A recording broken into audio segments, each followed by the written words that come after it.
Also, there's a theme on cruelty and fascism that has an angle focusing on hypocrisy. Sean had Magneto's mother killed and used him as a leverage, using the Nazis their methods. Why? Because they were more effective. That is extreme pragmatism, showing true fascism and pragmatism are very intertwined, and he claims they don't hurt their own kind, but he does by killing Darwin. He kills anyone that doesn't support his group, and within his group they aren't even equal, as he's arrogant to Emma Frost and treats her and others like servants. He's also dishonest, killing a general that helped him. We see that often we use people for our own cause. Anyone can be expendable, and their cause is often self-centered, and we see that group thinking is wrong, as we hurt innocent people, and it is used as an excuse to be immoral, and the mutants value all good people, including humans. They value the innocent, and they save the lives of good people, and therefore Xavier is a wise mentor, as he sees that, like with Hank and the CIA and Moira, there can also be good people on both sides. Moira is a good human and Xavier is a good mutant, and both of them work together to protect both innocent people on both sides, which shows how individuals who are good should work together to protect other good individuals and fight evil people. And we see this is why that we also see that fascist thinking is a very common human trait. We see that the humans treating mutants in a generalizing way, and we see the mutants treating the humans in a generalizing way, but also treating their own group as more important than the individuals, and we see the humans doing the same thing, treating Moira as expendable near the end. Also, we see that although we should be understanding of naive enemies, people following orders is what caused the Holocaust, and we see that social Darwinism is wrong, as Sean mistreats people as they are weaker and wants to hurt people simply as they are weaker, and this is similar to the Nazis, and oh my god, I'm so looking forward to giving my overview on this. Oh yeah, and we see that fascism is often hypocritical, as Magneto kills Shaw, and even though he agrees with his views, and Magneto starts his own brotherhood, and Xavier preaches equality, where the humans treat mutants as inferior, and Magneto compensates by acting superior. So we see that fascism is very intertwined with social Darwinism, as Sean and Magneto both focused on their own groups and based membership of this group on being stronger than regular humans, and this is both shown to be wrong, as it is hypocritical, as Magneto's individual happiness and his mother sacrificed for the cause of the mutants by Sean, and also for the Nazi cause, and he takes revenge for it, yet he does the same thing, and it makes abilities more important than morality, as Sean is murderous and sadistic towards people and towards women and the weak, just because they are weaker and different, and they ignore the kind humans that supported them, like Moira. It is generalizing and secular, as they excuse humans of wanting to hurt them because they are different, yet they hurt all humans and only care for themselves. And we see social Darwinism includes even killing individuals like Magneto's mother because they are weaker, and that this is a part of the Nazi philosophy that many people hypocritically adopt. Now this is a really smart theme. And also a very honest theme, as it criticizes Nazi teachings, but also many of its more commonly accepted forms. The films, like the other X-Men films, cleverly comment on racism, but what a lot of people still seem to ignore is that they also comment on eugenics and social Darwinism. People say the scene in X2, where Iceman, his mother, asks if he ever tried not being a mutant, was a metaphor for how gays are treated when they come out of the closet. Yeah, that, or I don't know, for how people with autism are treated, or with the red ADHD or OCD. You know, like, you just shouldn't give in to these tendencies.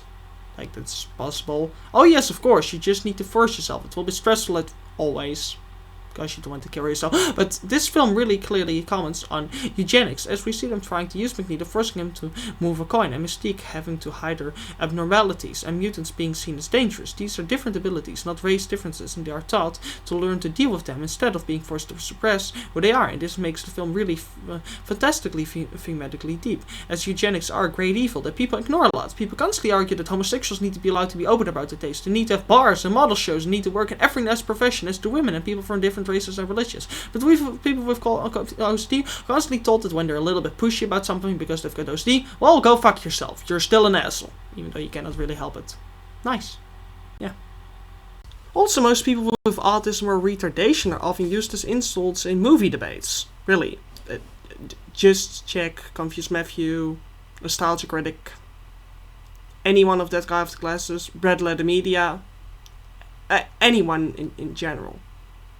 Oh, by the way, this also includes ADHD, ADD, Tourette. But that has all been taken care of, so nothing to worry about. This film greatly comments on the evil of eugenics. It shows people are forced to deal with it in ways they can't. Like Magneto, they are also forced to hide who they truly are. And we see you should be able to be yourself, as Mystique shows by nakedly showing her true form, and be trained to be happy with it, as Xavier trains them to control their powers. Also, the show Nazi practices were closely related to eugenics, which is true. A lot of people know of their racism and their hatred for homosexuals, but a lot don't know that they also supported advocated the killing and sterilization of the mentally and physically handicapped, over hundreds of thousands, which the Catholic Church actually fought. That's nice. And this was indulged by psychiatrists as being okay, similar to how now Sean is a doctor with his own goals, which also shows the corruption in businesses of doctors and psychiatrists who are supposed to help people who are different, but to actually exploit them and treat them as lab rats. And this is also interesting as the practices of the time have been made tamer, but the principles remain. People with handicaps who are therefore dependent on others or different and a burden due to their differences are insulted a lot by psychiatrists for parasiting on society, and often psychiatrists are very manipulative and cruel in their methods. This film is really wise for showing that just because your behavior is a handicap doesn't mean you have to hide unless you want to, and you should be able to be happy with what you enjoy, and also that you should have a man to help you, that there's nothing wrong with needing the help of others, and that people shouldn't force you to deal with your problems in the way that you can't. And also the Nazis, their ideas survived in many other left-wing schools of thought. Man, I'm just loving this. Now don't worry, I'm not gonna insult most lefties watching this. I'm just talking of the extremist left-wing people out there, you know, the China communists, the Soviets, the Obama supporters. Oops, did I just say that out loud? But also, this theme is great, as it shows how intertwined fascism is with social Darwinism. This is really smart, as all are very intertwined left-wing ideas. Yes, I'm doing this, I'm gonna continue doing this.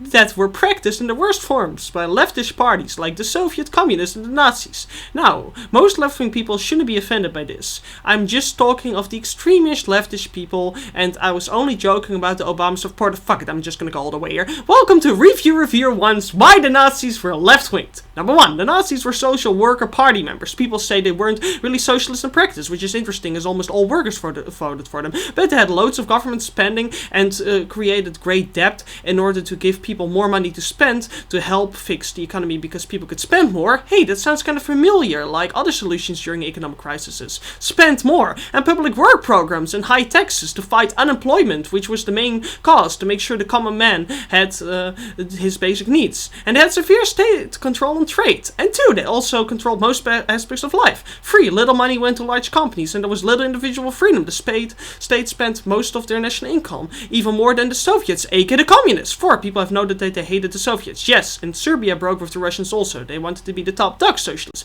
People have noted Mussolini will be a member of a right-wing party who started fascism.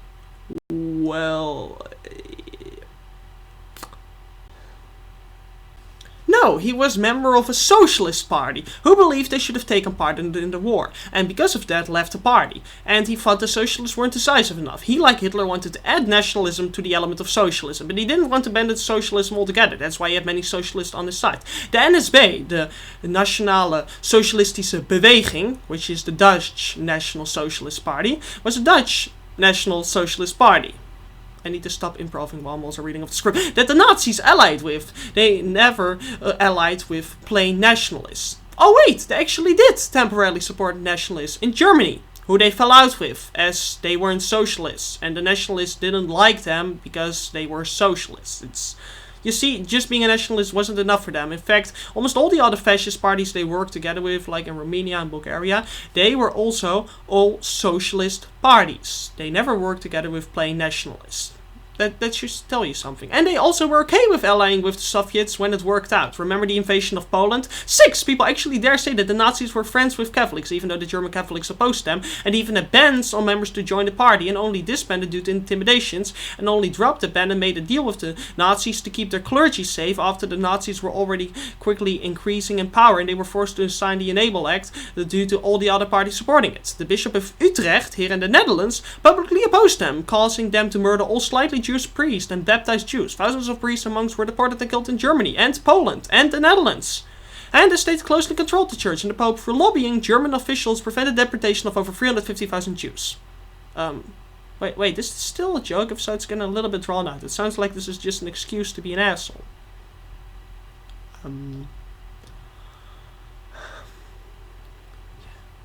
Mussolini, by the way, thought that socialism and religion were incompatible and wanted to kick out members who had their children baptized in the Catholic Church. 7, they were nationalists, but in a group-centered sense. The German people was important, but not the German individual. They fought for a group because they believed in sacrificing people for the greater good. Their definition of greater good was simply nationalistic. That is almost all that is right-winged about it.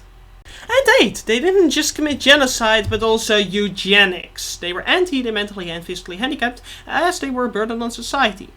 and that are mostly left-wing people who think that it is okay to abort children with Down syndrome as they will be a burden on others. As they are people too. And if two groups of people are people and the one person is dependent on the other, it's okay to murder that person. Abortion is used to commit eugenics and genocide now. And genocide. At 9, I read a guy say the Nazis made abortion illegal to control people. And no, it stayed illegal for Aryans, as at the time abortion was illegal almost everywhere, but it was allowed for the first time on non-viable babies of lesser races. Now, I think that I have... Wait. Stalin, by the way, would have made abortion illegal, according to the left-wing people, which is true, after Lenin was the first ever to legalize it.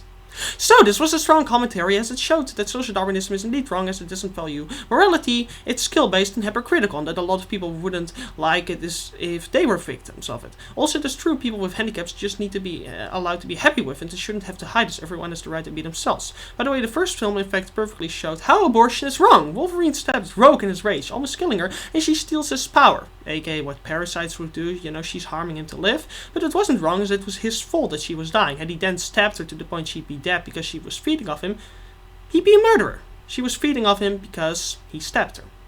It's his fault she's dependent. Now, I think I'm almost done.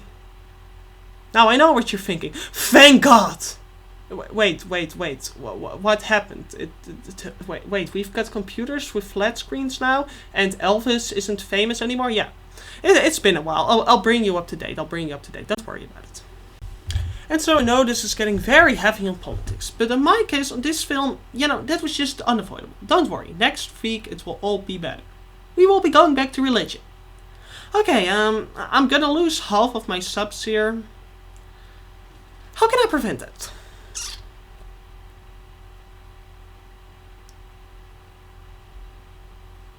Oh, I know, with a sob story. A lot of people are hating on me right now, but I've been very dependent on my parents, due to my problems. It isn't easy to have Tourette and people have called me a parasite and say they should just stop supporting me. Many left-wing psychologists have in fact said that having severe OCD is just being antisocial. So now that you know that, you may send hate mail as to so many as person. Okay, so you guys, you can go suck my balls. So, here's the point. Also, there's indeed a Oh, you actually do send hate mail. You're gonna go to hell. Also, there's indeed a theme of sexism that Captain Logan touched on a bit. That is very deep. The CIA don't take Moira seriously as they constantly reject everything she says. They don't accept her help and they treat her in a mean-spirited way, which is wrong as she's kind and loyal. And here we also see that again, we need to judge people as individuals. And we see that people like Angel and Emma Frost are evil.